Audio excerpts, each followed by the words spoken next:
আমরা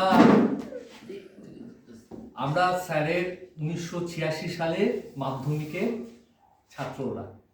আমাদের স্কুলের নাম শস্যনা উচ্চ বিদ্যালয়।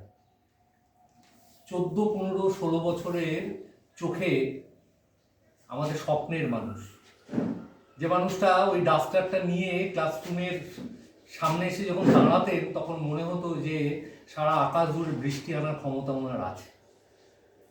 আজকে সব 50-এর ঊর্ধ্বে আমাদেরই মাস্টারমশাইয়ের কাছে, আমাদেরই ওই রবীন্দ্রনাথের কথা মনে ইচ্ছা হয় যে আমাদের জীবন দেবতার কাছে এসে দাঁড়িয়েছি সবাই। মানে কি যে আবেগ! কিন্তু এই আবেগটাকে তো বারবার যেহেতু আমরা এই ডিসেম্বরের মধ্যে আছি, আমরা এই কেকের নাম লিখেছি ইচ্ছে করে আমাদের সান্তা ক্লজকে। কিন্তু এই সান্তা ক্লজ কেন? এটার মধ্যে কোনো ধর্মীয় আবেগ নেই। তার কাছে যা চাওয়া যায় তা পাওয়া যায়। স্যারের কাছে কি চাইতে পারি? স্যার, আপনার মতন আপনি যদি আমাদের একটু মেধা দেন, আমাদের শুভবুদ্ধি দেন, আমাদের বোধ দেন, চেতনা দেন, আর আমাদের তরফ থেকে আপনার কাছে কি দিতে পারি? দিতে পারি শ্রদ্ধা, এবং আপনার সুস্থ দীর্ঘ জীবনের জন্য প্রকৃতির কাছে রোজ প্রার্থনা করব আমাদের মাস্টারমশাই যেন আরও তার দানা, সে যেন বট বৃক্ষের মতন এসে দাঁড়িয়ে থাকে। কেক কাটা হবে, তার আগে আমাদের কিছু উপহার টুপহার নিয়ে এসেছে। কোনোটাই এই উপহারটাও একটা মজার, যে যার বাড়ির থেকে কে কি নিয়ে এসেছে কে জানে না, সবাই একটু একটু গুটি নিয়ে এসেছে, কেউ বই নিয়ে এসেছে, কেউ গড়া ভালোবাসা, কেউ স্বপ্ন নিয়ে, একটা অদ্ভুতভাবে এটা কালেকটিভলি।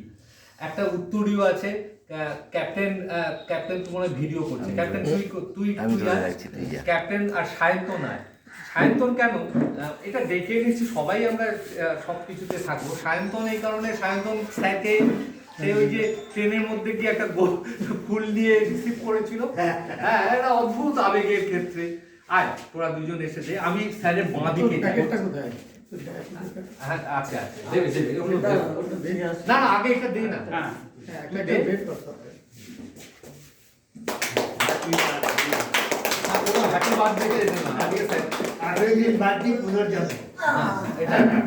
আচ্ছা সায়ন্তন পড়িছে। আচ্ছা সায়ন্তন আয়, তুমি স্যারের কাছে পাশে দাঁড়া। আচ্ছা আমার মনে হয় সায়ন্তন আর অম্লান আর ওইদিকে ওই ওম বস্ত্রটা স্যারের যে শাল, আয় পার্থ আয় আয় আয়, ডাকবো কেন? ঢোক না, সবাই সব, এটা আমি বলবো কেন? সবাই সবার এটা পরে দিস, একটু পরে দিস অম্লান, যা সুমন এটা একটু পরে দিস। অম্লান আয় একটু দে। এই যারা দিয়ে দিয়েছে তারা আবার কি ক্যামেরায় ধরুন। এই যে এটা এই স্যারের জন্য ওম বস্ত্র। এবার বাকি যারা আছে যেমন বিধান, পার্থ, অরূপ, হ্যাঁ বিধান, পার্থ,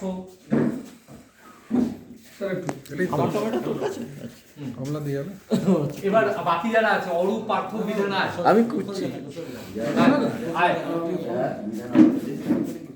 বই চরণ ছুঁয়ে যায়, এটা শঙ্করের একটা অসাধারণ বই। আর প্রকৃত অর্থে এই নামকরণটা, এই নাম বন্ধটা যেন সত্যি আমাদের জন্যই হয়েছে। হ্যাঁ, আর আমার মনে হয় না আমাদের মাস্টারমশাইয়ের পা অনেক দীর্ঘ। ওই যে দীনেশ দাসের একটা কবিতা আছে যেটা আমার খুব মনে হয়, তোমার পায়ের পাতা সবখানেতে পাতা, সবখানে পাতা, কোথায় রাখবো প্রণাম। তোমার পায়ের পাতা সবখানে পাতা, কোনখানে রাখবো প্রণাম। দীনেশ দাস রবীন্দ্রনাথকে নিয়ে এটা লিখেছিলেন। আমাদের আজকে এটা না, সুমন্ত একটা জিনিস দিয়েছে, যারা যায়নি তারা, যারা আসেনি সবাই মিলে দিন। আমি তো ছবি সবাই একবার করে একটু থাকলে স্যারের জন্য ড্রাই ফ্রুট। হ্যাঁ, এবার অরূপ আর সমীর রায় ছবিটা নিয়ে ওরা দুজন এই গান তো সেই রবীন্দ্রনাথের ওই কথার মতন, এই গান তো আমার নয়, অরূপ করে বাকি আছে। কেউ না এর সাথে সাথে কেউ স্টিল ছবি করার সবটাই ভিডিও নিচ্ছি।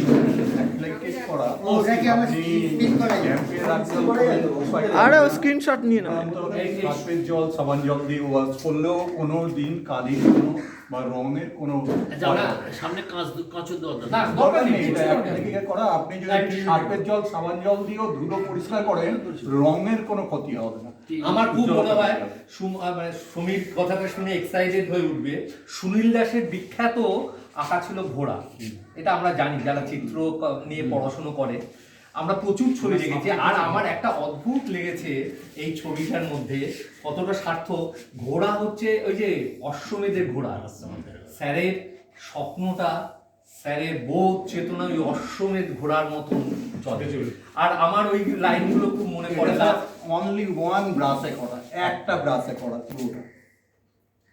আমার খুব মনে হয় স্যার ওই লাইনটা যদি আমরা একটু ভাবি, দিগন্তে কারা আমাদের সারাপে, সাতটি রঙের ঘোড়ায় চাপাই দিন, তুমি আলো আমি আধারের আলবে, আনতে চলেছি লাল টুকটুকে দিন। কি অসাধারণ এই কবিতাটা লিখেছিল সুভাষ চট্টোপাধ্যায়। আচ্ছা, আপনি কি একটা ব্রাশে করেছেন তাই? এই ব্রাশটা কি আর ব্যবহার করেছেন? ব্রাশটা ব্যবহার করেছি। করেছেন না? হ্যাঁ আমি কেন বললাম, হ্যাঁ আমাদের এখানে প্রসন্নমী মন্দির যেটা মায়ের প্রসন্নমী মা, এটা 1829 সালে স্থাপিত।